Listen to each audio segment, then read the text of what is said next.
South India Shopping Mall, The Wedding Mantra, Sarikotta Wedding Collection, South India Shopping Mall.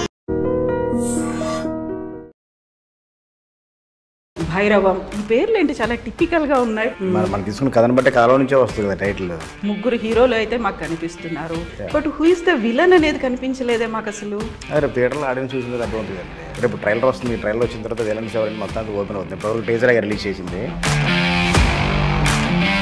Bhairavam అంటే మీరు కాలభైరవుడు అంటున్నారు, అదేమో శివుడికి సంబంధించి, బట్ మాకు అక్కడ అమ్మవారి విగ్రహము కనిపిస్తుంది, నామము అంటే ఉగ్ర నరసింహ రూపం కూడా కనిపిస్తుంది. ఒక అమ్మవారి టెంపుల్కి కాలభైరవుడు క్షేత్రపాలకుడు అనమాట. అమ్మవారి టెంపుల్ మాన్యానికి సంబంధించిన కథ రన్ అవుతూ ఉంటుంది. చాలా క్షేత్రాలకి చాలామంది క్షేత్రపాలకులు ఉంటారు. మనం వాళ్ళని పూజిస్తామా లేదా క్షేత్రంలో ఉన్న దేవుని పూజిస్తామా? ఇది కంప్లీట్గా ఒక డివోషనల్ డిఫరెంట్ జానర్ కిందకి వెళ్ళిపోయారు మీరు. సొంత అన్నదమ్ముల్లాగా ఉండే ఒక ముగ్గురు ఫ్రెండ్స్ మధ్యన, ఫ్యామిలీ మధ్యన జరుగుతున్న కాన్ఫ్లిక్ట్స్ ఎలా ఉంటుందంటే ఆ టెంపుల్కి సంబంధించిన ఒక గుడి మాన్యానికి సంబంధించి. విజయ్ కనకమేడల్ గారు చాలా చాలా తక్కువ మాట్లాడతారు అనేది ఒక ఫీల్ ఉంది. సో ఇంతమంది స్టార్ కాస్ట్ పెట్టుకొని మల్టీ స్టార్ అని పెట్టుకొని ఎలా డీల్ చేశారు? తక్కువ మాట్లాడను కాబట్టి చాలా ఈజీ అయిపోయిందంటే. ఎక్కువ మాట్లాడితే ప్రాబ్లమ్స్ వచ్చావు కానీ అంటే బేసిక్గా తక్కువ మాట్లాడతాను కాబట్టి నాకు. హాయ్, హలో, నమస్తే, నేను Kavitha. Welcome to iDream. మనతో పాటుగా ఒక వెరీ స్పెషల్ గెస్ట్ ఉన్నారు. తన సన్నిహితుల మాటల్లో చెప్పాలంటే తను చాలా తక్కువ మాట్లాడతారు. తన సినిమాలే తనేంటో చెప్తాయనేది. నాంది సినిమాతో బోణీ కొట్టి, ఉగ్రం సినిమాతో తనేంటో చూపించి, ఇప్పుడు భైరవం సినిమాతో మూడో విజయాన్ని ముగ్గురు హీరోలతో సొంతం చేసుకోబోతున్నటువంటి దర్శకుడు విజయ్ కనకమేడల ప్రస్తుతం మనతో పాటుగా ఉన్నారు. హలో విజయ్, నమస్తే. హాయ్, నమస్తే అండి. So congratulations and best wishes to you. Thank you అండి. సో యూజువల్గానే ఒక హ్యాట్రిక్ అనేది ఒక టెన్షన్, ఎక్సైట్మెంట్, యాంగ్జైటీ అవన్నీ ఉన్నాయా మీకు ఇప్పుడు? అదే లేదండి, ఏమీ లేదు, చాలా కూల్గా ఉన్నాను. సో నాంది, ఉగ్రం, భైరవం ఈ పేర్లు ఏంటి చాలా టిపికల్గా ఉన్నాయి. ఎలా సెలెక్ట్ చేస్తారు, ఎవరు సెలెక్ట్ చేస్తారు? అంటే కథలను బట్టేనండి. మనం తీసుకున్న కథను బట్టి కథలో నుంచే వస్తుంది కదా టైటిల్. నాందిలో ఏంటంటే తను ఒక 211 సెక్షన్కి ఒక నాంది ఒక ఫస్ట్ స్టెప్గా తీసుకున్నాడు కాబట్టి నాంది అని పెట్టాము. ఉగ్రంలో అంటే ఒక ఫిరిషియస్ కాపు తన ఒక ఉగ్ర రూపం చూపిస్తారు కాబట్టి దానిగా ఉగ్రం పెట్టాము. ఈ భైరవంకి వచ్చేసరికి ఈ సినిమాలో ఒక కాలభైరవుడిది ఒక థీమ్ ఉంటుంది అనమాట. అందువల్ల కాలభైరవుడి థీమ్ నుంచి తీసుకొని భైరవుని పెట్టాం. టోటల్ కథకి కాలభైరవుడు కంక్లూజన్ ఇస్తాడు, అందుకోసం భైరవుని పెట్టాం. కాలభైరవుడు పవర్తో రన్ అవుతూ ఉంటుంది కదా. ముగ్గురు హీరోలు అయితే మాకు కనిపిస్తున్నారు, ఆ డ్యూయట్ సాంగ్లు అనేవి ఇవన్నీ ఉన్నాయి, but who is the villain అనేది కనిపించలేదే మాకు అసలు. రేపు థియేటర్లో ఆడియన్స్ చూసిన అర్థం అవుతుంది కదండి. రేపు ట్రైలర్ వస్తుంది, ట్రైలర్ వచ్చిన తర్వాత విలన్స్ ఎవరైనా మొత్తానికి ఓపెన్ అవుతుంది. ఇప్పుడు టీజర్ రిలీజ్ చేసింది. ట్రైలర్ వచ్చిన తర్వాత విలన్స్ ఎవరు ఇంకా మిగతా క్యాస్ట్ అంతా కూడా ఓపెన్ అవుతుంది కదా. జయసుధా గారి వాయిస్ అయితే ఉంది, జయసుధా గారు అయితే కనిపిస్తున్నారు అక్కడ. సో టీజర్ అయితే ఫుల్ సక్సెస్ఫుల్ గా వెళ్ళింది. ఆ తర్వాత వెన్నెలా సాంగ్ కూడా క్రియేటెడ్ రికార్డ్. సో ఇప్పుడు భైరవం అంటే మీరు కాలభైరవుడు అంటున్నారు, అదేమో శివుడికి సంబంధించి, బట్ మాకు అక్కడ అమ్మవారి విగ్రహము కనిపిస్తుంది, నామము అంటే ఉగ్ర నరసింహ రూపం కూడా కనిపిస్తుంది. ఏంటి ముగ్గురు ఉన్నారా ఇందులో? శైవం, వైష్ణవం? అలా కాదండి. ఒక అమ్మవారి టెంపుల్కి కాలభైరవుడు క్షేత్రపాలకుడు అనమాట. అమ్మవారి టెంపుల్ బ్యాక్డ్రాప్లో జరుగుతూ ఉంటుంది, కానీ క్షేత్రపాలకుడు భైరవుడు. అమ్మవారి టెంపుల్ మాన్యానికి సంబంధించిన కథ రన్ అవుతూ ఉంటుంది. దాన్ని కాపాడుకోవడం కోసం ఆ క్షేత్రపాలకుడు ఆయన కాలభైరుడు దాన్ని ఎలా కాపాడుకున్నది కథ. అక్కడ పెట్టినటువంటి నామమేమో వైష్ణవ నామం లాగా అక్కడ ఉగ్ర నరసింహ రూపంలాగా కనిపిస్తోంది. యూజువల్ గా వైష్ణవం కాలభైరవుడు అంటే ఇలా అడ్డబొట్టు ఉంటుంది, కాదు ఇది నిలువు బొట్టుతో కనిపిస్తుంది. అంటే వాళ్ళు ఇప్పుడు కాలభైరవు ఆ క్షేత్రానికి పాలకుడు కాలభైరవుడు, కానీ కాలభైరుడు పూజించట్లేదు వీళ్ళు. ఇప్పుడు చాలా క్షేత్రాలకి చాలా మంది క్షేత్రపాలకులు ఉంటారు. మనం వాళ్ళని పూజిస్తామా లేదా క్షేత్రంలో ఉన్న దేవుని పూజిస్తామా? ఓకే, ఫస్ట్ నాంది ఏమో లీగల్గా ఉన్నటువంటి అందులో లూప్ హోల్స్ ఏమున్నాయి, ఎలా బయటపడుతున్నారు అనేది. ఉగ్రమేమో ఒక కాప్, ఆయన ఫెరోషియస్ రూపం అనేది. ఇది కంప్లీట్గా ఒక డివోషనల్ డిఫరెంట్ జానర్ కిందకి వెళ్ళిపోయారు మీరు. అంటే కంప్లీట్ డివోషనల్ కాదండి. ఓకే, అంటే ఒక సొంత అన్నదమ్ముల్లాగా ఉండే ఒక ముగ్గురు ఫ్రెండ్స్ మధ్యన, ఫ్యామిలీ మధ్యన జరుగుతున్న కాన్ఫ్లిక్ట్స్ ఎలా ఉంటుందంటే ఆ టెంపుల్కి సంబంధించిన ఒక గుడి మాన్యానికి సంబంధించి ఒక ప్రాబ్లంలో ముగ్గురు అందులో ఇరుక్కొని ముగ్గురు ఎలా ఫైట్ చేసి ముగ్గురు దాన్ని ఎలా గెలిచారు అనేది కదా. ఓకే, అందులో రామలక్ష్మణులకి హనుమంతుడు ఎలాగో ఈ రామలక్ష్మణులకి సీనుగాడు అలాగా క్లియర్గా చెప్పేసాం కానీ టీజర్లో క్లియర్గా చెప్పేసాం ఏంటన్నది.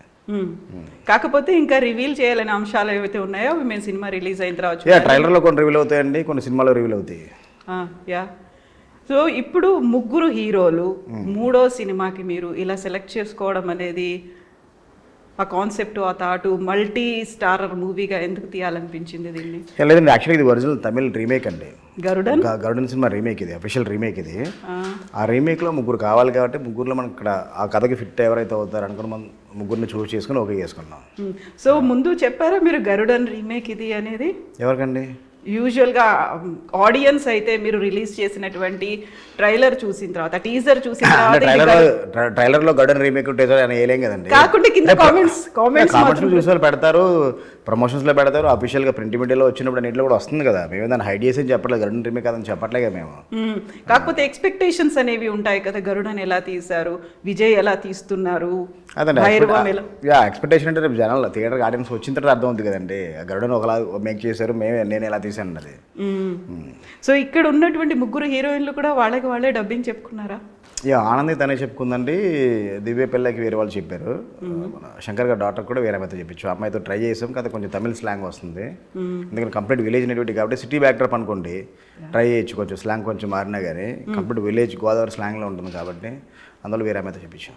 నాందిలో వరలక్ష్మి గారితోనే చెప్పించాలి అనే ఒక థాట్. ఎందుకంటే సిటీ బ్యాక్డ్రాప్లో జరుగుతుంది, లాయర్స్ క్యారెక్టర్ కాబట్టి కొంచెం ఆ తమిళ యాక్సెంట్ వచ్చినా తమిళ స్లాంగ్ వచ్చినా పర్లేదు. అందుకోసం కొంచెం అందులో మేము ప్రెసెంట్ ఆ క్యారెక్టర్కి వరలక్ష్మి గారు చెప్తే నాకు కిక్ ఉంటుంది. వేరే వాయిస్ కూడా ట్రై చేసినా కానీ తనే వచ్చి కూర్చోలేదు, నేను చెప్తాను అనేసి తను ఒక 1 వీక్ కూర్చొని మొత్తం ఫినిష్ చేసిన డబ్బింగ్ తను ఆ టైంలో. ఇప్పుడు నాందికి ఉగ్రంకి నరేష్ గారే ఉన్నారు. ఒక entirely different out of the box ఆలోచన అనేది చేశారు. ఆ జానర్ కూడా ఎప్పుడూ నరేష్ గారిని అలా చూడలేదు. చాలా హింసించి ఆయన తలకిందులుగా వేలాడదీసి మరీ తీశారు. ఇందులో లేరెందుకు మరి ఆయన? ఇందులో ఈ సినిమాలో భైరవంలో ఎందుకు పెట్టుకోలేదు మీరు నరేష్ గారిని? అంటే అందరి స్టార్స్తో చేయాలని ఉంటుంది కదా, అందరి హీరోస్తో చేయాలని ఉంటుంది. ప్లస్ ఈ సినిమాకి కావాల్సిన క్యాస్టింగ్లో వీళ్ళు ముగ్గురు మ్యాచ్ అవుతామని పెట్టుకున్నాం. ఇది 3 క్యారెక్టర్స్కి సాయి గారు, మనోజ్ గారు, రోహిత్ గారు అయితే పర్ఫెక్ట్ అనుకుని మేము చూస్ చేసుకున్నాం. ఇందులో ఒక క్యారెక్టర్ ఆయన బాగుంటారు అనిపిస్తే కనుక డెఫినెట్గా అప్రోచ్ అయ్యి ఉండేవండి. యూజువల్గా ఒక హిట్ పేర్ లాగా అనిపించింది మాకైతే. విజయ్ కనక మెడల, నరేష్, నాంది, ఉగ్రం, అలా భైరవం అలా ఉన్న సీక్వెల్ లాగా మూడో సినిమా. లేదండి, అంటే మా కాంబినేషన్ కంటిన్యూ అవుద్ది కాదు. నేను ఒక 2-3 ఫిల్మ్స్ చేశాను, 2-3 ఫిల్మ్స్ చేసిన తర్వాత చేద్దాం అనుకున్నాం. బిఫోర్ కూడా అలాగే అనుకున్నాం, అంది తర్వాత కూడా అలాగే అనుకున్నాం. కానీ అనుకోకుండా మళ్ళీ కాంబినేషన్ చేయాల్సి వచ్చింది. నెక్స్ట్ కాంబినేషన్ కొంచెం టైం తీసుకొని చేస్తాం. ఇంకో డిఫరెంట్ సబ్జెక్ట్ ఇంకో కొత్తగా ప్రజెంట్ చేయాలి నరేష్ గారిని కూడా. సో ఆయన ఎలా యాక్సెప్ట్ చేశారు నాందికి, ఉగ్రంకి అంత ఫెరోషియస్గా ఉండడం అంటే? నాందికి నేను ఫస్ట్ ఐడియా చెప్పినప్పుడు ఆయన బాగా కనెక్ట్ అయ్యారు. అప్పటి వరకు చాలా వరకు మళ్ళీ ఆయన చాలా స్టోరీస్ ఉన్నారు. ఆఫ్టర్ మహర్షి ఎలాంటి సినిమా చేద్దాం, ఏం చేద్దాం చిన్న కన్ఫ్యూజన్ ఉన్నప్పుడు ఈ కథ చెప్తే అయినా బాగుంటుంది సార్, కానీ థియేటర్లో ఆడియన్స్ ఎలా యాక్సెప్ట్ చేస్తారు అర్థం కావట్లేదు, కానీ మంచి సినిమా అయితే అవుద్దండి అంటే లేదు మంచి ప్రయత్నం ట్రై చేద్దాం అనుకుని చేసిన ప్రయత్నం మంచి సక్సెస్ అయింది. తర్వాత నాంది జరుగుతున్న టైంలోనే లాక్డౌన్లో అప్పటికి షూట్ అంతా అయిపోయింది. లాక్డౌన్లో ఖాళీగా ఉన్నప్పుడు ఉగ్రం కథ రాసుకున్నాం. ఇలా ఒక ఐడియా అనుకుంటున్నామండి అని చెప్తే చాలా బాగుంది సార్ అంటే మనం స్టార్ట్ చేద్దామా, నా ప్రొడక్షన్లో స్టార్ట్ చేద్దామా అన్నారు. ఇప్పుడు ఇలాంటి క్యారెక్టర్ నేను ఎప్పుడు చేయలేదు సార్, నాకు వస్తా కూడా రాదు కూడా తెలియదు, నేను కొత్తగా చూపిద్దాం అనుకుంటున్నారని. లేదంటే మనం కొంచెం గ్యాప్ తీసుకొని చేద్దాం డిస్కషన్లో నుంచి అనుకోకుండా మళ్ళీ సేమ్ కాంబినేషన్ చేయాల్సి వచ్చింది. సో 3 సినిమాలు వాళ్ళని మనం చిన్న హీరోలు అనలేము, కాకపోతే సూపర్ స్టార్లు అనే ఒక ఇమేజ్ అనేది ఒకటి ఉంటుంది కదా. వెరీ బిగినింగ్లో మీరు ఒక సినిమా తీస్తున్నారు అనుకున్నప్పుడు ఒక పెద్ద హీరో పెట్టుకోవాలి, బిగ్ స్టార్ కాస్ట్ ఉండాలి అనే ఒక ఆలోచన ఉంటుంది కదా. అది ఇప్పటిదాకా ఎందుకు చేయలేకపోయారు మీరు? అవుద్దండి, మనకి ఇంకా ఆ టైం రాలేదేమో. నేను ఆల్రెడీ చాలామంది బిఫోర్ నాంది నేను చాలామంది ట్రై చేశాను.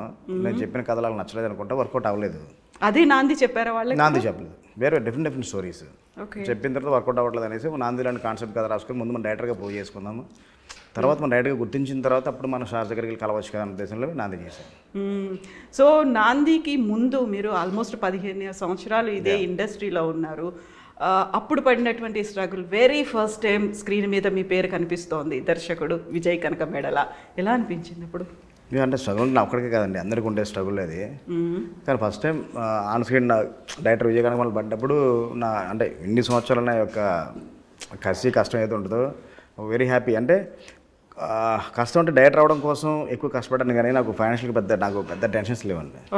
కొంచెం మా ఫాదర్ మా బ్రదర్ సపోర్ట్ ఉండడం వల్ల నాకు పెద్ద ప్రాబ్లం. డైరెక్టర్ అవడం కోసం స్ట్రగుల్ అయ్యా తప్ప నేను సర్వేల కోసం ఎక్కువ నేను స్ట్రగుల్ అవ్వలేదు. హరీష్ శంకర్ గారి దగ్గర పనిచేశారు, ఆ మార్క్ ఏమైనా ఉందా, ఇంప్రెషన్స్ అలాంటివి ఏమన్నా? లేదండి, అంటే ఎవరితో వాళ్ళ ఓన్ స్టైల్లో ఉంటుంది. మా బాస్తో ఒక స్టైల్, తను క్యారెక్టరేషన్ డైలాగ్స్తో వెళ్తారు, నేను నాదొక స్టైల్, నేను ఎమోషన్ అది బిల్డ్ చేసుకుంటూ కొంచెం యాక్షన్ ఆ స్టైల్లో వెళ్తాను. కొంచెం ఇద్దరు కొన్ని డిఫరెంట్ స్టైలే. కానీ తన దగ్గర చాలా నేర్చుకున్నాను. అంటే సినిమా తీసేటప్పుడు ప్రాసెస్లో ఎలా తీయాలి, ఎంత ఫాస్ట్గా తీయాలి, బిఫోర్ అంటే సినిమా మనం అనుకున్న బడ్జెట్లో ఎలా ఫినిష్ చేయాలి, ఒక సమస్య వచ్చినప్పుడు దాన్ని కొంచెం మనం ఎలా దాన్ని ఓవర్కమ్ అవ్వాలి, ఇవన్నీ కొంచెం తన దగ్గర నేను బాగా నేర్చుకున్నాను. సో విజయ్ కనకమేడల గారు చాలా చాలా తక్కువ మాట్లాడతారు అనేది ఒక ఫీల్ ఉంది. సో ఇంతమంది స్టార్ కాస్ట్ని పెట్టుకొని మల్టీ స్టారర్ పెట్టుకొని ఎలా డీల్ చేశారు, ఎలా ముందుకెళ్ళారు అసలు? తక్కువ మాట్లాడాను కాబట్టి చాలా ఈజీ అయిపోయిందంటే. ఎక్కువ మాట్లాడితే ప్రాబ్లమ్స్ వచ్చావు కానీ అంటే బేసిక్గా నేను తక్కువ మాట్లాడతాను కాబట్టి నాకు ఎక్కువ ప్రాబ్లం లేకుండా అయిపోయింది. అంటే ఎక్కడ కూడా నాకు ప్రాబ్లం రాలేదు, ఎందుకంటే ముగ్గురు కూడా వాళ్ళు ఆఫ్లైన్లో కూడా మంచి ఫ్రెండ్స్ వాళ్ళు. రోహిత్ గారు, మనోజ్ గారు చాలా క్లోజ్ ఫ్రెండ్స్, చిన్నప్పటి నుంచి కలిసి పెరిగిన వాళ్ళు. సమ్మర్ హాలిడేస్లో ఎవ్రీ సమ్మర్ హాలిడేస్లో ఒక ఇద్దరిది అమ్మమ్మ గారి ఊర్లో ఒకటే అనమాట. ఎవ్రీ సమ్మర్ హాలిడేస్లో చిన్నప్పుడు స్కూల్ డేస్లో ఉన్నప్పుడు హాలిడేస్ మొత్తం వాళ్ళే క్రికెట్ ఆడుకోవడం, ఆ గేమ్స్ ఆడుకోవడం ఎంజాయ్ చేస్తుండేవాళ్ళు అంట. తర్వాత రోహిత్, మన సాయి గారు, మనోజ్ గారు, బెల్లంకొండ సురేష్ గారికి మోహన్ బాబు గారికి ఉన్న రిలేషన్ తెలుసు కదండి, అక్కడ వర్క్ చేశారు ఆయన. అందువల్ల వాళ్ళ ఫ్యామిలీ ఫ్రెండ్స్, చిన్నప్పటి నుంచి ఒకరికొకరు బాగా తెలుసు. సాయి గారు అన్నయ్య అంటారు, ఆయన తమ్ముడు అంటారు, అలాగే అన్నదమ్ములు ఒక రిలేషన్ వాళ్ళకు ఉందన్నమాట. అలాగే సాయి గారికి, రోహిత్ గారికి కూడా మంచి ఫ్రెండ్షిప్ ఉంది. అందువల్ల నాకు పెద్ద ప్రాబ్లం అవ్వలేదు ఆ ముగ్గురిని హ్యాండిల్ చేయడానికి. సో ఈ ముగ్గురుతో మీ ఫ్రెండ్షిప్ ఉందా ముందు? ముగ్గురు కంటే నాకు రోహిత్ గారు 3-4 టైమ్స్ కలిసి ఉంటా ఉండే, అనుకోకుండా ఎక్కడో బయట 3 చోట్ల ఈవెంట్స్లో కలిసాము. సాయి గారితో పెద్దగా లేదు. సాయి గారు 1-2 టైమ్సే మీట్ అయింది. ఈ సినిమా ముందు ఒక సినిమా ప్రపోజల్ అనుకుంటే ఎన్నో కలవడం అంతే. మనోజ్ గారితో ఉందండి, మనోజ్ గారితో కలిసి పని చేయలే కానీ మనోజ్ గారితో ఒక రిలేషన్, ఒక పరిచయం అయితే ఉంది. సో యూజువల్గా ముగ్గురు హీరోలు వాళ్ళకి చాలా గ్యాప్ అయితే వచ్చింది, ఒక హిట్ కోసం ఎదురు చూస్తున్నారు. సింగిల్గా నేనే హీరో, సోలో హీరోగా ఉండాలి అనేటువంటి ఒక కాన్సెప్ట్ ఉంటుంది. అలాంటి వాళ్ళందరినీ ముగ్గురిని ఒక చోట చేసి మీరు ఒక సినిమా చేయడం, ఫస్ట్ వాళ్ళ రియాక్షన్స్ ఎలా ఉన్నాయి? రియాక్షన్స్ అంటే ఫస్ట్ అందరికీ సినిమా కూడా చూశారు కదండి, సినిమా కూడా చూసిన తర్వాత అందులో మనం ఏం చేంజెస్ ఏం చేస్తున్నాం ఏంటన్నది సాయి గారికి చెప్పాం, రోహిత్ గారికి చెప్పాం, మనోజ్ గారికి చెప్పాం. ఆ స్క్రిప్ట్లో ఉన్న చేంజెస్, వాళ్ళ క్యారెక్టర్ బెటర్మెంట్స్, వాళ్ళ క్యారెక్టర్ తీసుకున్న ఒక మూడు ఇవన్నీ చూసిన తర్వాతే వాళ్ళు నేను అంత నేరేషన్ ఇచ్చిన తర్వాత ఓకే చేశారు. తప్ప మాది ఎక్కువ ఉంది తక్కువ ఉంది, ఇది ఎక్కువ ఉంది తక్కువ ఉంది అసలు ఇక్కడ ఈరోజు డిస్కషన్ రాలేదు. అంటే వాళ్ళు చెప్పిన ఆఫ్లైన్లో మంచి ఫ్రెండ్స్ వాళ్ళకు మంచి బాండింగ్ ఉండటం వల్ల ఆ యొక్క ప్రాబ్లం రాలేదు. వేరే దగ్గర అయితే వచ్చిండేదేమో, నేను చాలా కష్టపడాల్సి వచ్చేదేమో అన్ని బ్యాలెన్స్ చేయడం కోసం.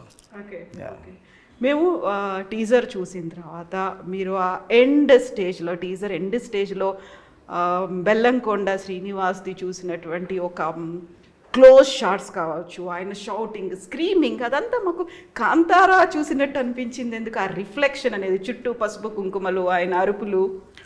కాంతారా రిఫ్లెక్షన్ కాదండి, ఆ కథలో ఒక మెయిన్ కోర్ ఎమోషనల్ వచ్చే సీన్ అది. ఆ సీన్కి అది కావాలంటే బేసిక్ అంటే అక్కడ కాలభైరవుడు పోతాడు ఆ క్యారెక్టర్కి. అంటే పూనకం వచ్చినప్పుడు ఎవరైనా అదే చేస్తారు. ఇక్కడ తెలంగాణలో మనకి చాలా వరకు అంటే మనకి బోనాల టైంలో, జాతర టైంలో పూనకం వస్తుంది. అది ఇండియావాడు ఎక్కడ జరిగినా ఏం చేసినా ఎవరైనా అదే చేయాల్సిందే, అది మారదు కదా, కథలో ఉన్న ఎలిమెంట్లో తీసుకున్నది. కాబట్టి పూనకం వచ్చినప్పుడు ఎవరైనా అలా బిహేవ్ చేస్తారు. అందులో వచ్చింది తప్ప కాంతారా రిఫ్లెక్షన్, కాంతారా యొక్క ఇంప్రెషన్ అయితే అసలు ఏమీ లేదు. సో దాని కింద ఉన్నటువంటి కామెంట్స్లో చాలా వరకు చాలా రోజులు అవుతుంది ఒక డివోషనల్ మూవీ మేము చూసి, దాన్ని ఇది మాకు ఆ గ్యాప్ని ఫుల్ఫిల్ చేస్తోంది అన్నట్టుగా కామెంట్స్ అయితే కనిపించాయి. కంప్లీట్గా మీరు డివోషనల్ జానర్ అనట్లేదు, ఇది ఒక ఫ్రెండ్షిప్ ఉంది, అక్కడ విలేజ్ బ్యాక్ డ్రాప్ ఉంది. ఓవరాల్గా భైరవం గురించి అంటే ఏం చెప్తారు మీరు? అంటే ఒక విలేజ్లో ఒక ఆర్గానిక్గా ఉండే ఒక ఎమోషన్స్తో కలవడం ఉన్న ఒక ఒక ఫ్యామిలీ మధ్యలో ఒక ఆర్గానిక్ ఎమోషన్స్ ఉంటాయి సినిమాలో. అంటే మన సిటీలో పొల్యూటెడ్ అయిపోయిన ఎమోషన్స్ కాకుండా ప్యూర్ ఆర్గానిక్ ఎమోషన్స్ ఉంటాయి. వాళ్ళ మధ్యన ఒక ఇష్యూ వచ్చి ఎలా డిస్టర్బ్ అయ్యారు, మళ్ళీ అందరూ ఒక తాటిపైకి ఎలా వచ్చారు, ఒక హ్యాపీ ఎండింగ్తో ఎలా వెళ్ళాం అన్నదే కదండి, అంత క్లియర్గా ఉంటుంది. సో నాకు ఈ ముగ్గురిని చూస్తే ముగ్గురులో కూడా గడ్డం కనిపిస్తుంది. మీకు గడ్డం ఏమైనా సెంటిమెంట్ ఉందా? అలా ఏం లేదండి. మీరు ఒకసారి అబ్జర్వ్ చేయండి, ఇలా చూడండి, ముగ్గురిది గడ్డం మెయింటైన్ చేశారు. అంటే లుక్ కోసం ఉన్నంతే. ఇప్పుడు అంటే ఒక మేకవర్ కోసం రోహిత్ గారు ఇంతకుముందు చాలా వరకు క్లీన్ షేవ్లో చేశారు. కొన్ని కొత్తగా ప్రయాణం చేయాలి, ఆ క్యారెక్టర్ చాలా హుందాగా ఉండాలి, కొంచెం పెద్దరంగా ఉండాలి. తనకు ఒక 9th క్లాస్ 10th క్లాస్ చదివే ఒక కిడ్ ఉంటాడు, ఒక 5th క్లాస్ చదివే ఒక పాప ఉంటుంది. మనం కొంచెం ఆ ఏజ్, ఆ మెచ్యూర్నెస్ కనపడాలి. కాబట్టి రోహిత్ గారికి కొంచెం ఆ బియర్డ్ అది. మనోజ్ గారికి కూడా మ్యారేజ్ అయిపోయి ఒక 5-6 years అయి ఉంటుంది. కొంచెం మెచ్యూర్డ్ కంటే ఇప్పటి వరకు మనోజ్ గారు చాలా వరకు అంటే బాయ్ నెక్స్ట్ డోర్ క్యారెక్టర్స్ చేశారు, అన్ని హీరోగా చేసినవన్నీ కూడా అలాగే చేశారు ఆయన. కానీ ఇందులో కొంచెం హుందగా, తన పేరు గజపతి వర్మ, ఆ లాయల్టీ అన్నీ ఉండాలి కాబట్టి కొంచెం గంభీరంగా ఉండాలనేసి కొంచెం బీఈడు ఆ మేకవర్ ఇచ్చారు అనమాట. శ్రీనివాస్ గారికి శ్రీనివాస్ గారు చాలా హ్యాపీగా విలేజ్లో అందరు కుర్రోళ్ళలాగే గోయింగ్ క్యారెక్టర్ అనమాట. ఇప్పుడు ప్రజెంట్ అందరూ విలేజ్లో కొంచెం ఏమే కోరుతూ ఉంటున్నారు, ప్రజెంట్ ట్రెండ్ ఎలా ఫాలో అవుతున్నారు కాబట్టి అలా ఉండాలి కాబట్టి ఆయన డిజైన్ చేశాం. ప్లస్ ఆయన కూడా ఎప్పుడు క్లీన్ షేవ్లో ఉన్నారు. సినిమాలు ఎప్పుడు బియర్డ్ పెంచి కొంచెం మాస్ లుక్ లుంగి కట్టుకుని ఎప్పుడు చేయలేదు. ఆయన చేసిన కూడా ఆయన అర్బన్ సినిమాలే, సిటీ బేస్డ్ సినిమాలే చేశారు. కాబట్టి ఈ సినిమాలో కొంచెం కొత్తగా బ్రెయిన్ చేయడం కోసం ఆయనకు ఒక లాంగ్ హెయిర్ పెంచి కొంచెం బీడది పెట్టి కొంచెం ముస్టాచ్ అని కొంచెం ఫుల్గా పెట్టి ఒక కొత్తగా బ్రెయిన్ చేస్తే ఆయన కొంచెం థ్రిల్ ఫీల్ అవుతారు ఉద్దేశంలో చేసింది. సో ఈ ముగ్గురిని ఏంటి హెక్టిక్ షెడ్యూల్స్తో మీరు బాగా వాళ్ళని పీడించారా ఏమైనా? నేను పీడించనే ఉండదండి. నాకు ప్రొడ్యూసర్ ఈ టైం స్టార్ట్ చేస్తున్నాం, ఈ టైం ఫినిష్ చేద్దామని అందరం కలిసి తీసుకున్న నిర్ణయంలోనే కంటిన్యూగా షూట్ చేసాం. అంతే, ఎక్కువ గ్యాప్స్ లేకుండా కంటిన్యూగా షూట్ చేసాం. కాకుండా మేము చూసిన ఇన్స్టాగ్రామ్ రీల్స్లో అయితే ఒక హెక్టిక్ షెడ్యూల్స్, టైంకి అన్నం పెట్టట్లేదు అందుకనే మేమే వండుకొని తింటున్నాము. అదే సరదాగా అంటే ఇప్పుడు అందరు కాంబినేషన్ చేస్తున్నప్పుడు సేమ్ అందరికి 1:30కి ఒక్కోసారి బ్రేక్ ఇవ్వలేం కదా. అలా సరదాగా అంటే ఎవ్రీడే ఫుల్ ఎంజాయ్ చేసాం, మంచి బ్రేక్ టైం తీసుకుని బాగా తినేవాళ్ళం, బాగా ప్రిపేర్ చేయించేవాళ్ళు. ఒకరోజు ఒక మెయిన్ యాక్షన్ సీక్వెన్స్ జరుగుతున్న టైంలో ఈరోజు మేము బ్రేక్ తీసుకుంటాం, మేము ఫుడ్ ప్రిపేర్ చేస్తామని వాళ్ళు ఫుడ్ ప్రిపేర్ చేసుకుంటూ వచ్చి షార్ట్ ఫినిష్ చేసుకుంటూ అలాగా కోఆర్డినేషన్ చేసుకొని నేను ఎప్పుడు టైంకి బ్రేక్ ఇవ్వను ఉన్నాయి. ఆ రోజు నేను 12:45కి బ్రేక్ ఇవ్వాల్సి వచ్చింది. కానీ అక్కడ ఫుడ్ ఇంకా రెడీ అవ్వలేదు, ఇంకో 20 minutes పడుతుందంటే వెయిట్ చేసి మళ్ళీ బ్రేక్ తీసుకొని ఫుడ్ బాగా చేసి మళ్ళీ షూట్ చేసుకున్నాం అనమాట. సో అంతమందిని ఒకే చోట చూడడం, ఒక విలేజ్ బ్యాక్ డ్రాప్ అనగానే ఒక పండగ వాతావరణం అనేది కనిపిస్తుంది కదా. అంటే మాకు ఎవ్రీడే మాకు ఒక పండగ వాతావరణం ఉండదండి. ఎందుకంటే సెట్ అంతా ఒక ముగ్గురు హీరోలు, హీరోయిన్లు, జయసుధ గారు, పిల్లలు ఎంత ఉన్నప్పుడు ఎప్పుడంటే మా ఇంట్లో ఫెస్టివల్ జరిగితే ఎలా ఉంటుందో మొత్తం అందరూ ఫ్యామిలీ మెంబర్స్ కలిస్తే ఎలా ఉంటుందో అలాగే ఉంటుంది అనమాట. అయితే ఇప్పుడు ఈ భైరవం తర్వాత ఒక మంచి సినిమా రావాలి, ఒక పెద్ద హీరోతో సినిమా రావాలి అనేటువంటిది ఎక్స్పెక్టేషన్స్ ఉంటాయి కదా. సో ఆ ఆలోచన ఎప్పటి నుంచి మొదలు పెడతారు మీరు? డైరెక్టర్ నాకు లేదండి, ఆలోచన ముందు నుంచి స్టార్ట్ అవుతుంది. కథలు రాసుకుంటాము, కథ సినిమా హిట్ని బట్టి ఏ హీరోని అప్రోచ్ అవ్వాలి, ఎవరిని కలవాలని మనం డిసైడ్ చేసుకుంటాం అంతే. సో ఇందులో భైరవంలో ఉన్నటువంటి వెన్నెల పాట చాలా సూపర్ హిట్ అయినట్టుంది. దాని మీద బోల్డ్ అన్ని రీల్స్ కూడా చేస్తూ ఉన్నట్టున్నారు కదా. అవునండి. So music Sricharan. అక్కడికి వద్దాం. శ్రీచరణ్ పాకాల అంటే ఇప్పటివరకు కంప్లీట్ తను చేసిన జోనర్స్ వేరండి, ఈ జోనర్ వేరు. తను క్షణం కూడా చేరి, ఎవరు, నాంది, ఉగ్రం అన్నీ కొంచెం థ్రిల్లర్ జోనర్లో సినిమాలు చేశారండి. తను ఫస్ట్ టైం ఒక కమర్షియల్, ఒక మాస్ ఫిల్మ్ అండ్ విలేజ్ బ్యాక్డ్రాప్లో ఫిల్మ్ తనన్నీ చేసిన అర్బన్లోనే చేశారు. తను సిటీ బ్యాక్డ్రాప్లో తను కూడా చేసినాయి. ఫస్ట్ టైం విలేజ్ సినిమా. అందరూ అన్నారు శ్రీచరణ్ పాకాల ఎందుకు బ్యాక్గ్రౌండ్ స్కోర్ బాగా చేస్తాడు, కానీ ఇప్పటివరకు పెద్ద హిట్ ఆల్బమ్స్ ఇవ్వలే కదా, ఒకటి 2 హిట్ అయినది తప్ప పెద్దగా లేవు కదా అన్నారు.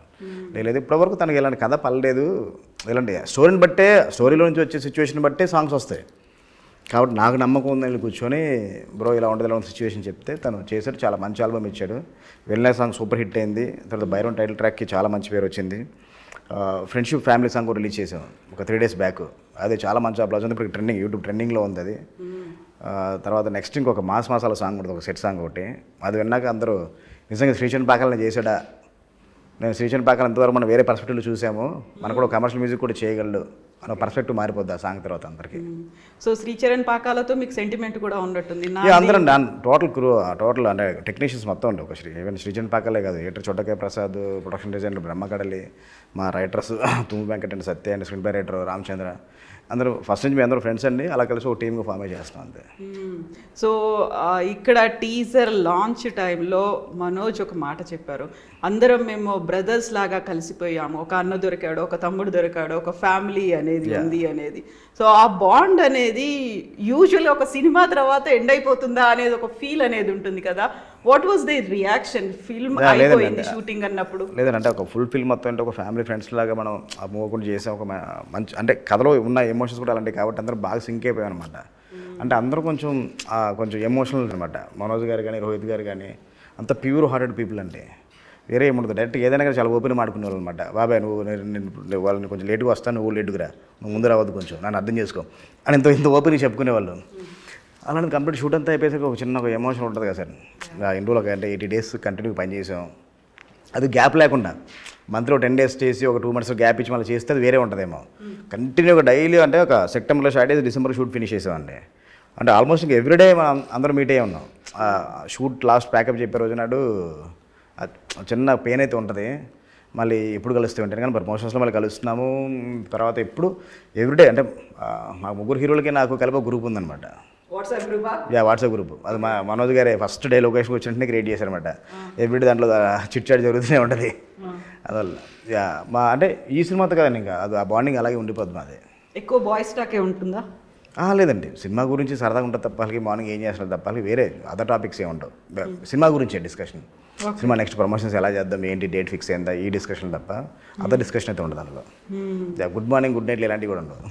ఓకే, ఎక్కువ ప్రమోషన్స్ ఇవన్నీ అనుకున్నా అంటే షూట్ అప్పుడు అంటే షూట్కి వస్తున్నాం చేస్తున్నాం పలానా టైంకి ఇది ఇప్పుడు ప్రమోషన్స్ అప్పుడు అందరం కరెక్ట్గా ఈ టైంకి వెళ్దాము, ఎవరు లేట్ చేయొద్దు, ముగ్గురు ఒకటే టైం మనం డేస్ మీదకి వెళ్ళాలి అంటే ఈ కోఆర్డినేషన్తో అనమాట.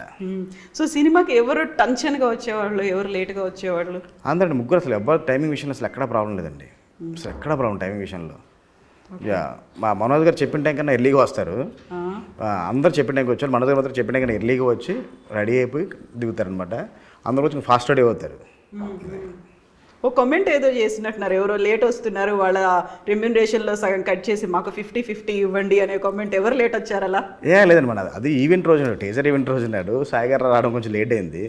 ఆ లేట్ కాబట్టి మనోజ్ గారు చిన్న సేపు ఫన్ చేయాలి కాబట్టి ఫన్ చేశారనమాట. ప్రొడ్యూసర్ గారు ఇద్దరం ఫంక్షన్ ఈవెంట్ టైంకి వచ్చాము, తమ్ముడు లేట్ అయిపోయింది కాబట్టి తమ్ముడికి ఇచ్చే బ్యాలెన్స్ పేమెంట్లో కట్ చేసి మాకు ఇచ్చేయండి, ప్రమోషన్ మేము వెళ్ళి వచ్చాం కాబట్టి అని సరదాగా మాట్లాడారు అంతే. సో ఇప్పుడు టెంపుల్ దాన్ని చేశారు కదా, ఎవరు చేశారు ఆ టెంపుల్ డిజైన్ని? టెంపుల్ డిజైన్ అదే మా ప్రొడక్షన్ డిజైనర్ బ్రహ్మకడలి తనే చేశారు. అంటే యాక్చువల్ లైవ్ లొకేషన్లో షూట్ చేయాల్సింది మేము, మైసూరు సైడ్ మెల్కోటే మైసూరు నంజన్ కూడా అటు సైడ్ చేయాల్సింది. మొత్తం లొకేషన్ పర్మిషన్స్ పెట్టి అమౌంట్ అన్ని పే చేసిన తర్వాత ఇంకా 2 డేస్లో మేము మైసూరు మూవ్ అవుతున్నాం. అక్కడ హెవీ రైన్స్, ఒక 10 to 15 days కూడా రైన్స్ తగ్గవు అన్న సిచ్యువేషన్లో మేము షూట్ ఫినిష్ చేయాలి, ఎన్ని రోజులు వెయిట్ చేయలేము అన్నప్పుడు ఏం చేద్దామంటే ఇక్కడ అల్యూమినియం ఫ్యాక్టరీలో సెట్ వేసేద్దామని డెసిషన్ తీసుకున్నాం. అంటే సెట్ కాస్ట్ ఎక్స్ట్రా అవుతుంది, ఎక్కువ అవుతుంది కదా కానీ లేదు నాకు టైం సినిమా ఫినిష్ అయిపోవాలని ప్రొడ్యూసర్ సపోర్ట్ చేయడంతో కొంచెం బడ్జెట్ పెరిగినా కానీ ఆయన కాల్ తీసుకుని లేదు సార్ మనం చేద్దాము, తర్వాత మనకి ఎలాంటి సిచ్యువేషన్స్ వచ్చి ఎలా అయితే లేట్ అవుతుందో తెలియదు కదా చేద్దామంటే అప్పుడు తను ఒక స్కెచ్ డిజైన్ తీసుకుని వచ్చారంటే morning discussion evening sketch design తీసుకుని వచ్చారు. ప్రొడ్యూసర్ అప్రూవల్ ఇచ్చారు. ఇచ్చిన 6 daysలో తను సెట్ అంతా డిజైన్ చేసి 7th షూట్ స్టార్ట్ చేసామండి. అంత పెద్ద టెంపుల్ కూడా అంత ఫాస్ట్గా చేశారు. సో వారాహి అమ్మవారు సెంటిమెంటా? సెంటిమెంట్ ఏం కాదండి, ఆ కథకు వారాహి అమ్మవారు అంటే ఒక పవర్ ఒకటి కావాలి, అందుకోసం పెట్టేది అంతే. మీకున్న సెంటిమెంట్లు ఏంటి అసలు? నాకంటే ఒక దేవుడు అని కాదండి, నాకు అందరూ ఇష్టమే. నాకు అంటే ఈ దేవుడు ఆ దేవుడు మనకు పార్షల్లే తెలియదు అసలు. నాకు ఒక ఫేవరెట్ గాడ్ అనేది ఉంటుంది కదా, అలా ఫేవరెట్ అంటే చిన్నప్పటి నుంచి మా పేరెంట్స్ అందరూ కూడా అంటే వెంకటేశ్వర స్వామిని పూజిస్తారు, శివుడిని పూజిస్తారు, అందరినీ అంటే ఏ రోజైతే ఆ రోజు ఆ దేవుడు దండం పెట్టుకుంటాం కదండి. నాకు ఇష్టం కాబట్టి నాకు శివుడు. సో ఇప్పుడు నాంది మీ స్టోరీయే? అంటే మా తూమ్ వెంకట అంటే మనతో ఒక టీం, నాంది ఉగ్రం అండ్ తన స్టోరీసే అంటే టీమ్గా ఒక ఐడియా అనుకుని అందరం కలిసి వర్క్ చేసుకుంటాం అనమాట. బట్ ఇప్పుడు గరుడన్కి సంబంధించి ఆల్రెడీ అలాగే ఉంది, దాన్ని రీమేక్ చేయాలి అనుకుంటే ఏది మార్చడానికి ఉండదు. మీరు ఏమైనా మార్చారా? మన నేటివిటీ తెలుగు ఏది మార్చడానికి ఉండదని ఎలాగైనా ఇస్తారండి. రీమేక్ తీసుకున్న తర్వాత మనం నచ్చడం మనం ఎలాగైనా మార్చుకోవచ్చు, అది మన ఇష్టం. అది సేమ్ చేయాలని లేదు కదా, ఆ దగ్గర మనం డబ్బులు ఇచ్చి మనం కొనుక్కున్న తర్వాత మనం కొన్ని ఎలిమెంట్స్ నుంచి మనం కొనుక్కుంటాం. ఓకే, అందులో మనకు కావాల్సిన మన నేటివిటీకి కానీ మన తెలుగు ప్రజెంటేషన్కి కానీ మన హీరోస్ ఉన్న ఇమేజ్కి కానీ దాన్ని సెట్ చేయాలి. దాన్ని అన్నీ సెట్ చేసుకుని చాలా మార్పులు చేర్పులు చేసి వెళ్ళాం. అందువల్ల గరుడన్ సినిమా చూసిన వాళ్ళు కూడా థియేటర్కి వచ్చిన తర్వాత డెఫినెట్గా థ్రిల్ ఫీల్ అవుతారు. మరి గరుడన్ లాగా ఉంది కానీ గరుడన్ కాదే చాలా బాగా తీశారనుకుంటారు. సో ఈ ముగ్గురు హీరోలు చూసారా గరుడన్ని? చూసారండి. మనోజ్ గారు మాత్రం చూడలేదు. మనోజ్ గారు చూడమంటే లేదు నేను చూసిన తర్వాత నాకు ఇన్ఫ్లుయెన్స్ అయిపోతానేమో అవతల చేసిన క్యారెక్టర్ మీద, నాకు వద్దు, నాకు ఫుల్ నేరేషన్ ఉండే అన్నారు. ఫుల్ నేరేషన్ ఇచ్చాను. నా క్యారెక్టర్ ఎలా మారుద్దాం అనుకుంటున్నారంటే ఆయన క్యారెక్టర్ ఎలా మార్చి ఏంటంటే ఫుల్ నేరేషన్ ఇచ్చాను. అప్పుడు అర్థమైపోయింది తమిళకి తెలుగున్న వేరియేషన్కి ఆయన ఓకే డన్ అన్నాను. ఇప్పుడు May 30th మూవీ, అదే రోజు కింగ్డమ్ అనుకుంటున్నారు, విజయ్ దేవరకొండ అనుకుంటున్నారు ఆ సినిమా.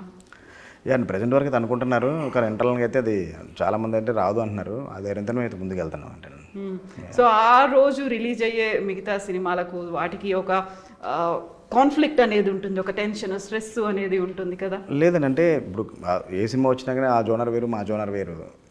ఒకటే రోజు వచ్చి 3-4 ఫిల్మ్స్ కూడా హిట్ అయిన సినిమాలు చాలా ఉన్నాయి రీసెంట్గా కూడా. అందువల్ల ఏ జోనర్ ఆ జోనర్దే, ఏ ఆడియన్సే. అందువల్ల మనకి పెద్ద టెన్షన్ లేదు, ఎందుకంటే మనం ఏం సినిమా తీసామో మనకు తెలుసు, మనలో ఏ స్ట్రెంత్ ఉందో మనకు తెలుసు. లేకపోతే సినిమా ఎంతవరకు జనాలు చూస్తారు, ఎంతవరకు యాక్సెప్ట్ చేస్తాం, ముందు లైవ్లో ఉండాలి. మనం ఎక్కువ ఆశలు కోరికలు పెట్టేసుకుని ఇంత చేస్తాను అనుకుంటే మనకి ప్రాబ్లం అవుద్ది. ఇప్పుడు విజయ్ కనక మెడల్ అనగానే ఏదో ఒకటి స్ట్రైక్ అవ్వాలి, ఎస్ ఈ కైండ్ ఆఫ్ మూవీస్ తీస్తారు, ఈ జానర్లో ఉంటుంది అనేది. అలా ఫిక్స్ అవుదాం అనుకుంటున్నారా? లేదు ఏ జానర్ అయినా పర్లేదు? అంటే అన్ని జానర్స్ చేయాలంటుందండి. కాకపోతే నాకేంటే నాంది గారి ఉగ్రం కానీ నాంది అనేసరికి ఒక సోషల్ డ్రామాకి వెళ్ళాము, ఇది కూడా ఒక సోషల్ కాస్ట్ తీసుకొని వెళ్ళాము. అంటే ఏ సినిమా చెప్పినా, ఎంటర్టైన్మెంట్ సినిమా చెప్పినా, ఏం చెప్పినా కానీ నేను ఒక సోషల్ కాజ్ చెప్పాలని నాకు ఉంటుందండి. ఏదైనా ఒక సోషల్ కాజ్ డిస్కస్ చేయాలి, ఆ ఫన్ మూమెంట్లో డిస్కస్ చేయాలన్నా ఏది చేయాలన్నా ఒక సీరియస్ ఒక మూడ్ అయితే ఒకటి ఉంటుంది. ఎంటర్టైన్మెంట్ సినిమా తీసినా కానీ ఒక సోషల్ కాజ్ అయితే డిస్కస్ చేస్తాను. సో ఇప్పుడు మిస్ అవుతున్న జానర్ ఏంటంటే హాస్యం అనేది, కామెడీ మూవీస్ అనేది రావట్లేదు అనేది. ఆ ట్రాక్ ఏమైనా ఇందులో పెట్టారా, లేకుంటే ఫుల్ ఫ్లెడ్జ్డ్గా ఒకటి తీద్దాము అనేది? లేదండి, అంటే ఇందులో అన్ని ఎమోషన్స్ ఉంటాయండి. ఒక ఫ్యామిలీ ఎమోషన్, ఫ్రెండ్షిప్ బాండింగ్, ఒక జాయ్ఫుల్ లైఫ్ ముగ్గురు మధ్యన, సాయి గారికి హీరోయిన్ అతిథి శంకర్ కొండ ఒక లవ్ ట్రాక్, చాలా ఫన్నీగా జాయ్ఫుల్గా ఉంటుంది. అన్ని అంశాలు ఉంటాయి కథలో. Full packaged commercial film. So ఇప్పుడు భైరవం వినగానే ఒకటి లైక్ వీ కెన్ ఇమాజిన్ ఒక గూస్ బంప్స్ అనేది అయితే, ఒక ఫీల్ అనేది అయితే వస్తుంది ఆడియన్స్కి. ఎస్, ఈ సినిమాలో మీకు కావాల్సినటువంటి కంప్లీట్ ప్యాకేజ్ ఉంది అంటే ఏం చెప్తారు వాళ్ళకి, ఎలా చెప్తారు? అంటే ఈ సినిమాలో ఒక మంచి ఫ్యామిలీ ఎమోషన్స్, ఫ్రెండ్షిప్ బాండింగ్ ఉంటుంది. ఒక మంచి ఒక action packed full action blocks ఉంటాయి. మీరు డెఫినెట్గా థియేటర్లో చూస్తే చాలా థ్రిల్ ఫీల్ అవుతారు. అది మీకు మర్చిపోలేని ఒక సౌండ్ వైపు అయితే సినిమాలో ఉంటుంది. ఒక బ్యాక్గ్రౌండ్ స్కోర్ బీజిఎం అయితే కనుక నెక్స్ట్ లెవెల్లో ఉంటుంది. మీరు థియేటర్లో చూస్తే చాలా రోజుల తర్వాత మీరు మంచి కమర్షియల్ సినిమా ఎంజాయ్ చేస్తున్నారు అని చేస్తారని పక్క నేను మీకు అష్యూరెన్స్ ఇవ్వగలను. చాలా రోజుల తర్వాత కాబట్టి ఎక్స్పెక్టేషన్స్ కూడా చాలా హై ఉంటాయి. అదే ఆలోచనతో మీ టీం అంతా ఉంది, అటు ప్రేక్షకులు కూడా ఎదురు చూస్తూ ఉన్నారు కదా, ఇక్కడ డిసప్పాయింట్ అయితే చేయరు కదా? అసలు 1% డిసప్పాయింట్ చేసే అవకాశం అక్కడ లేదండి. ఎందుకంటే ఆల్రెడీ అక్కడ సక్సెస్ అయిన ఫిల్మ్, దాన్ని మేము అందులో తప్పులు కొంచెం కరెక్ట్ చేసుకొని ఇంకా బాగా తీసాం అనుకుంటున్నాం. సో ఆ డిసప్పాయింట్మెంట్ ఉండొద్దు అని అంటే ఒక డిప్రెషన్ లేకుంటే ఒత్తిడి అనేది ఉంటుంది కదా, చాలా ప్రెషర్ అనేది ఉంటుంది కదా, దాన్ని ఎలా ఓవర్కమ్ అయ్యారు మీరు? ఎవరికండి? నాకండి, నాకు ఫస్ట్ నుంచి నేను నాంది రిలీజ్ అప్పుడు కూడా నేను అలాగే ఇంత కూల్గా ఉన్నాను నా ఫస్ట్ సినిమా అప్పుడు కూడా. ఎందుకంటే మనం లైవ్లో ఉంటే మనం తీసిన సినిమా అంటే దాన్ని ఎంతవరకు జనాలు యాక్సెప్ట్ చేస్తాం, లైవ్లో ఉంటే మనం చాలా ప్రశాంతంగా ఉండగలండి. దాంట్లో మాత్రం చాలా లైవ్లో ఉంటాను. ఎందుకంటే ఒక మంచి ప్రయత్నం చేసే మనం రేపొద్దున ఆడియన్స్ ఎలా రిసీవ్ చేసుకుంటే దాన్ని మొత్తం మనం యాక్సెప్ట్ చేస్తాం నాకు ముందు మైండ్ సెట్తో ఉన్నాం అనుకోండి, కూల్గా ఉండగలం అంతే. సో అదే మైండ్ సెట్ ఉగ్రంకి, అదే మైండ్ సెట్ ఇప్పుడు భైరవం కూడా. So best wishes to you అండి, all the best, and we wish you a hat-trick movie. Thank you అండి, థ్యాంక్ యూ సో మచ్.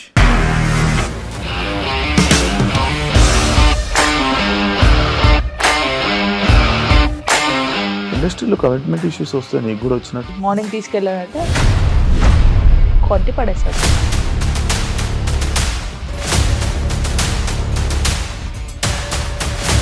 ఒక్కళ్ళు కూడా చూడలేదు ఈ సినిమా అని చెప్పడానికి కూడా చాలా ధైర్యం కావాలి. అది నిజం కదా, దాంట్లో ధైర్యం ఏంటి? ఇది నెక్స్ట్ డే ప్లేట్ మార్చేస్తే తప్పు కదా. As of now we're comfortable this అని నేను అనుకుంటున్నాను. రష్మిక గారిది మీది ఒకే ఊరు అంట కదా? నీకు కోపం వచ్చిందంటే బాగా తిట్టేత్తరా? తిట్టేద్దామండి. నిజంగా గేమ్ ని ఎలా చేంజ్ చేయగలిగారు? ఏపీఎస్ఎఫ్సి వాళ్ళకి 6 నెలల్లో నేను 6 లక్షలు కట్టా. బిజినెస్ చేయాలనుకుంటే it is as difficult as riding a tiger.